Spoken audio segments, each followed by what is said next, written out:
Salud, baby!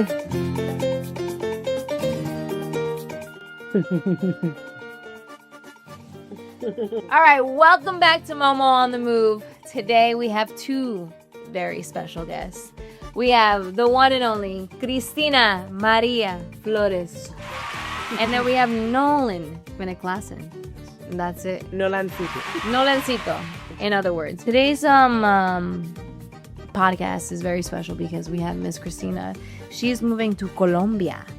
And this is one of the final podcasts before she leaves. It's not the last, because I'm sure we'll have one in Colombia or in another part of the world, but... Yeah, I mean, it's MoMo on the move. You gotta be on the move. We gotta be on the move. Yeah. Yep.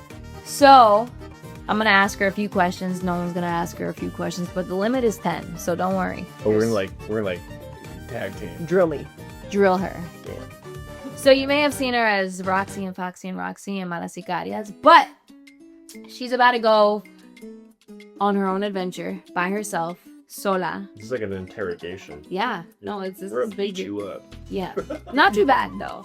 So the first question is, Cristina, what are you most looking forward to on this solo quest? A one-way flight with no return.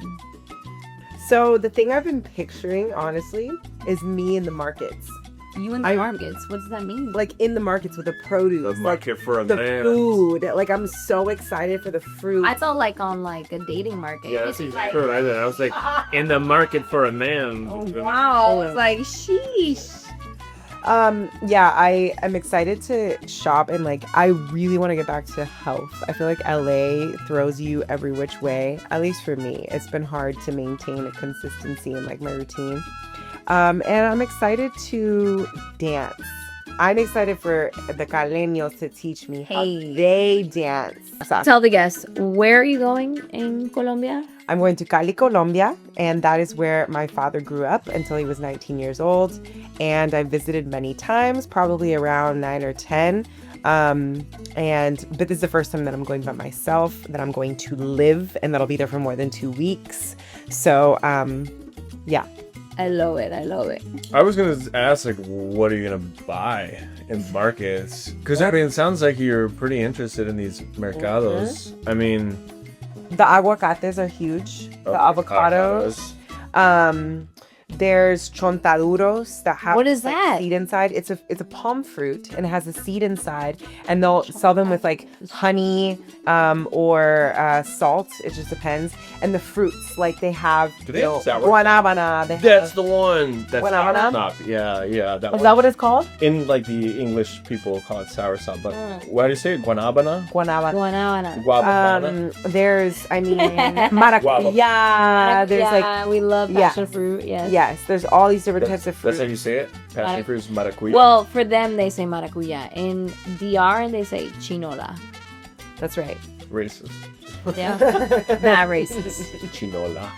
I feel like I'll be excited to see what their fashion is like too, like getting pieces of clothing that's from Authentic. there. Yes. Question number 3. What are you most scared of? Ooh, that's a good one. I think I'm most scared of potential loneliness. I think the pace of life that I live here is so quick. Like I'm always doing a lot of stuff, and I know that being there and not having immediate community, even though I'm going to be living with people that I know, that I might have to sit with myself a little bit more. I'm sure that I could go out and get into trouble anytime that I want. Yeah, but trouble doesn't mean companionship. Yeah, like a little bit of loneliness. I have so many friends here that I can just constantly be around. And be so- vulnerable with. Yeah. Yeah. But also excited about that too. Yeah. No, I feel Well, like girl. that's what you need. You need to pause. You need to learn what it feels like to sit in your own shit. Yeah. Because I feel like you can get distracted with what you really feel when all this shit is going on because you just have something to do all the time. Yep. There's no time to think about, feel about whatever it is you're going through. So have fun. Have fun with that. Have fun with that. All right, Nolan. Question number 4. I'm trying to think about what I wanted to ask. I think Americans have an idea of what Colombia is. Like, you know, they assume all these things, whether it's coffee or cocaine or, you know, cheap labor or cheap labor. You know what I'm saying? But I've heard, because I have some friends from Bogota and Medellin, and they've said that the coffee, if you buy it there, it's not really that good. It's like the idea of coffee. So what, and being that you've been there before, like, are there any sort of, you know, things people have said that you actually find not to be true, or like any of these contradictions for like what the idea of Colombia is, and like what do you plan to sort of do in there now that you know some of those things? I think the biggest thing is the danger. People always talk about the danger of Colombia and South America in general. And when I've gotten to talk to the people, so when I used to go from 10 to 20 years old every summer, my dad and my abuelo would like be with me at all times. If I'm running at the park, I'm going to the market down the street, they were by my side. And one time my dad let me go out with my aunt and her husband. And when I got to go out with them and speak with people, what I learned was that the people don't find it very dangerous. When I got to talk to them, they were like, if you're just aware and smart, you're gonna be okay. Like we're really a good and nice people. So I think just being able to explore it from my own eyes and my own perspective, but also of course being as smart as possible is what I want to explore for myself. I don't think it's everywhere is dangerous in its own way, and I feel I'll have to learn things, but I feel like that is something that I find to be true in probably almost every country that I visited in, like Europe, South America, the Caribbean. When I went to Europe, everybody's like, wear your backpack in front, like everybody's gonna pickpocket you, and I'm like, really? Like is that really true? And then in DR, like people were like, roll up your windows because someone's just gonna stop you and like fucking with a gun, and you better just give them all your shit. And it's just like, none of those things have luckily happened to me, but I understand that they can happen. But it's just like, you really just gotta be alert. You can't be the person don't have your phone out. That's like a general rule for all countries. Like, don't have your phone out. I've had my phone. Don't be like dug in because you're an easy target. That is something that some of my friends have told me, because they're like, Cristina, you just have this vibe about you that you're like looking around. A little bit. Tone it down. So I gotta look like I know where I'm going and what I'm doing. That's a great thing to say. Yeah. Just to tell you a little silly story. I mean, it took us like a long time for me when I first went to Mexico City, and I only compare it because it's such a big, you know, metropolitan area. And that night we get in and like, you know, it's like midnight or 1 a.m. and we're looking for the Oxxo, which is like, you know, the little gas station, the Circle K to get the 7-Eleven. Yes, exactly. And we're looking around, and I forgot for a split second that we're not in the United States, and we see like a Federales like car, like a little, you know, going by, and I was like, excuse me, oh fuck, and like they stalked our asses for like another 10 minutes because I waved at a cop in the wrong country at the wrong time, because my brain was like, oh, where's the Oxxo? I can just ask him in Spanish. We're in Mexico. But like that sort of thing is like, you got to have that street smarts no matter where you go. Like you said, in Europe, in Asia, it doesn't matter. Yeah. But just being able to like transition your energy to sort of blend fit in. the culture. Exactly. To blend in is a good way to say that. What are you most looking forward to find? Whether it be love, whether it be growth, whether it be self-awareness, I don't know, whatever. My question. That'll be a Tanner's question. What do you want to find? What are you looking for? Yeah. Okay. I learn the most through doing things wrong. The first time I went to Costa Rica by myself for 6 days, I booked my flight to the wrong country, like all these things. Yeah, because there was like there's like mad San Jose, though. There are a lot of San Jose. Where did you book it to? I honestly don't remember, but it was not Costa Rica. So things like that, where it's like, I would have just stayed wherever that is. I know, that would have been a fun adventure. I would have been like, okay, this is it. I think I'm going to become a more self-aware, responsible adult. I think just moving to LA, I felt like I really grew up, and because I was always close to my family in Arizona. So now moving out of the country, like I'm really going to have my own back and be my own sense of home. Yeah. So I would say that's what I'm most excited to find. My own compass. I like that. Yeah, I was about to say, like, did you even answer the question? Like, I'm just trying to find something. There's like something at the end of the I don't really know, but this is the right idea. Like, we're going somewhere. I got there. She got there. What are you gonna miss the most? Ooh. Well, I'll be interested to see how I can cultivate this in Colombia, wherever I'm at. But what I love about LA is the people here are big dreamers. We come here to create. We come here to get shit done. And I love that any day of the week, like I can go to open mic, I can see live music, I can go to an event. Like there's always something happening, and I can always create with somebody like within a couple of days. So I'm manifesting to meet videographers, musicians, dancers, like people that I can shout out to you guys. I'm gonna tag all of Colombia on this. Collaborate with me. I want to make stuff. I want to learn from people. Like that's what I'm like. He's that bitch, in case you didn't know. I'm ready.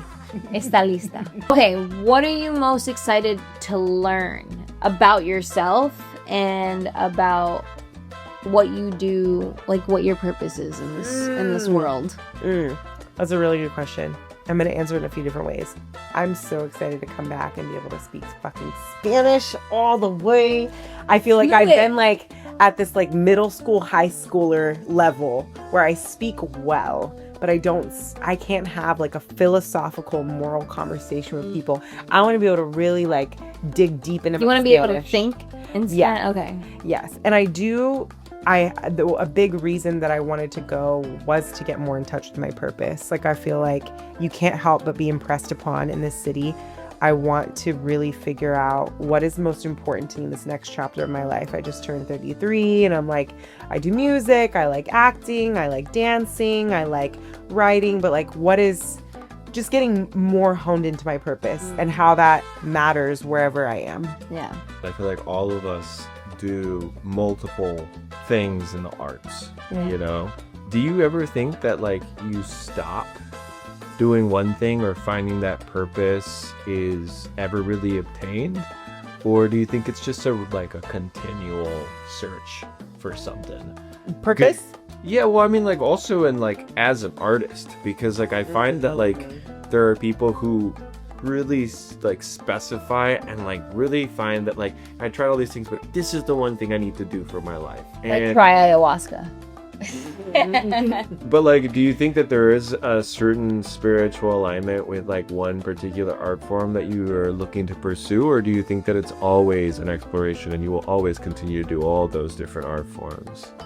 My why in life is to spark a light in every person that I meet. And so the way that I express myself to do that changes depending on what phase that I'm in. So like, and I've noticed that as I establish that to be my why, that's important in every interaction, even at the grocery store, when somebody's fixing my car. Like those interactions are just as important as like this big project that I get to show people. Yeah. So like in this phase of my life, my body doesn't want to dance the way that it used to, like, which is why I'm leaning into other ways to express myself. And it took me a while to accept that about my body. So, but maybe Yes, it's a hard thing to think about, right? Yeah, if you change. So I'm like, okay, it changes. It's allowed to change. Yeah.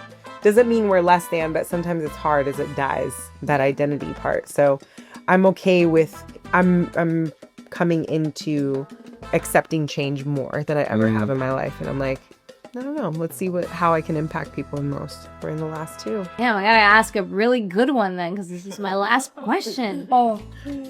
What do you feel like your time expectancy is in Colombia? I know she said originally 2 months, but I don't believe it.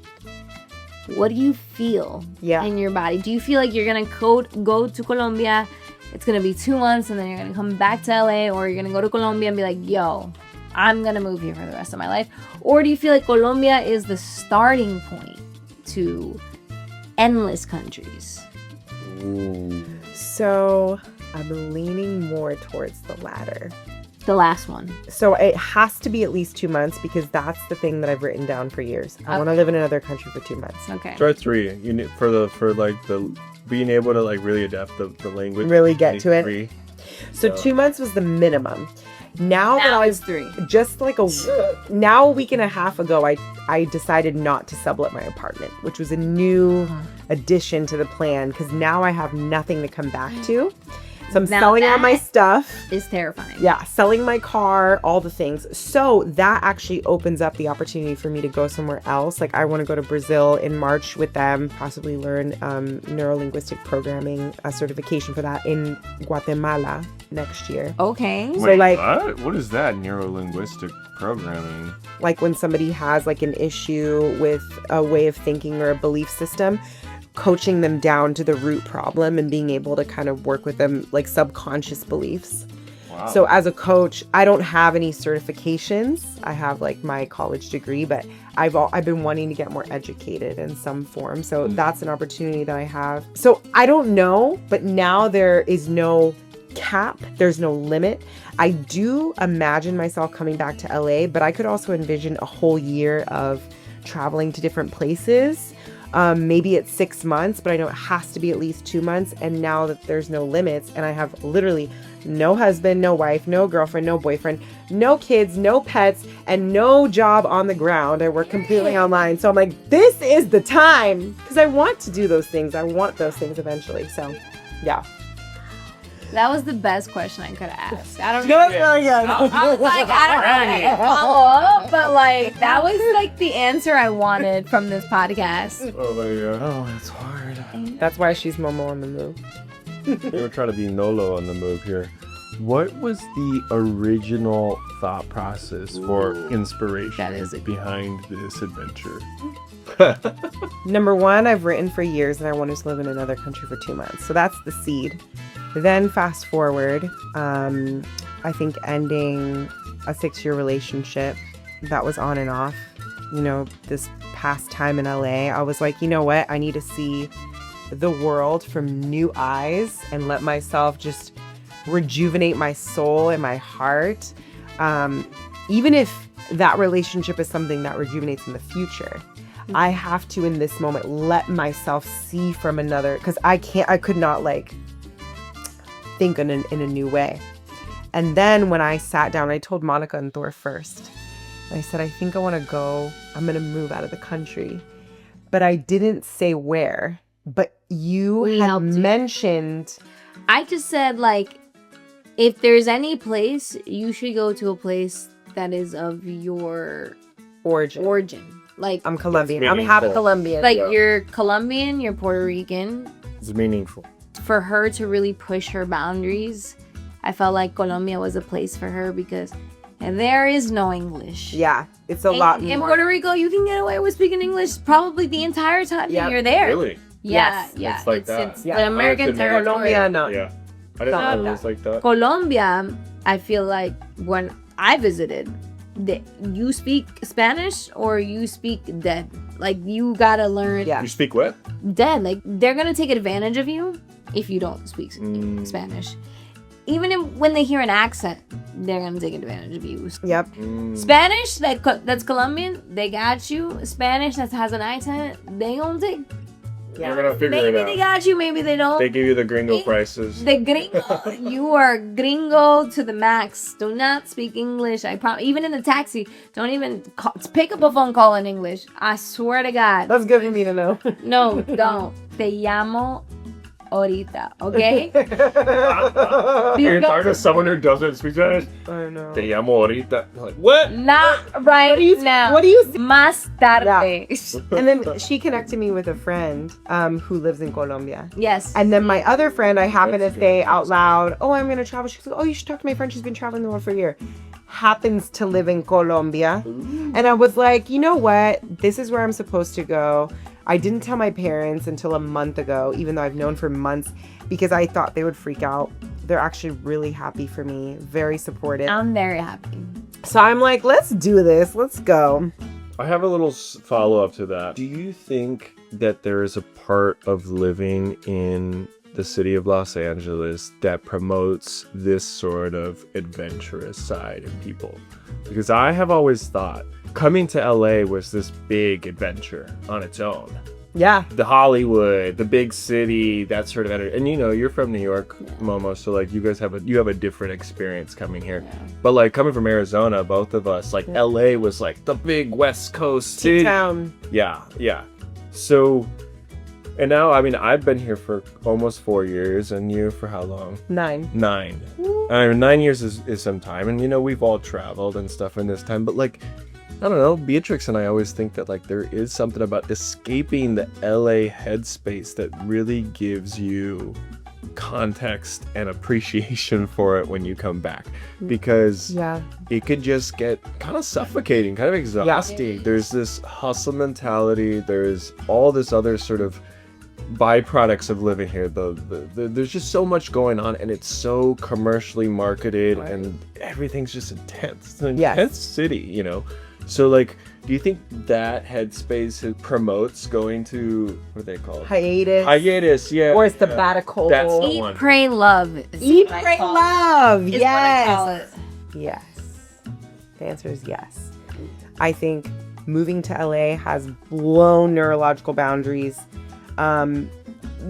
Anybody who moves here is a beast. Facts. This city is a beast, and it will chew you up and spit you out so fucking fast. Bro. And the fact that I've survived here for 9 years and also thrived here, I feel like now the world feels like my oyster. And I do think that slowing down, going to another country, taking another culture is going to enrich my artistry, enrich my humanhood, and also make me appreciate LA in a different way if I do choose to come back. And I'm not gonna lie, there's a little fear inside of me that is scared that I will come back and feel lackluster about LA, but I can only find that out. I feel like that's only for the best, because you would never find that if you still stayed here.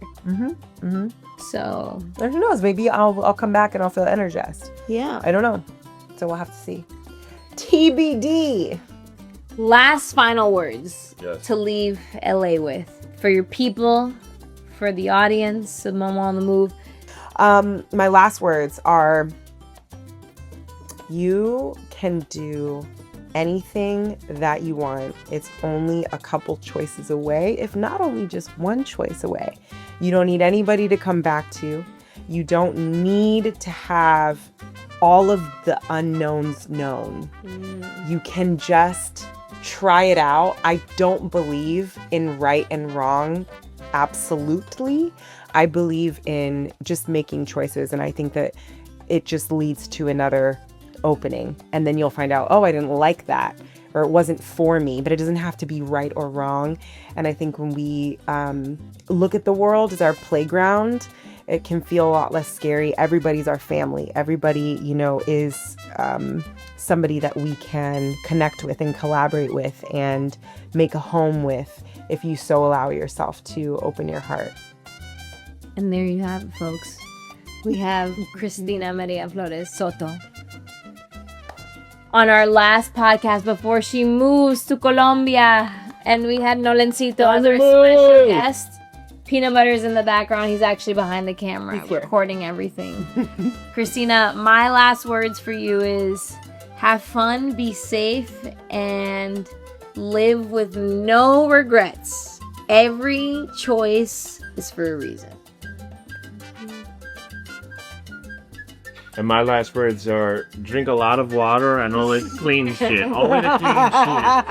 Stay hydrated, but not too hydrated, you know what I mean? That's it. And I'll catch you next time. MoMo on the Move! So, on the move.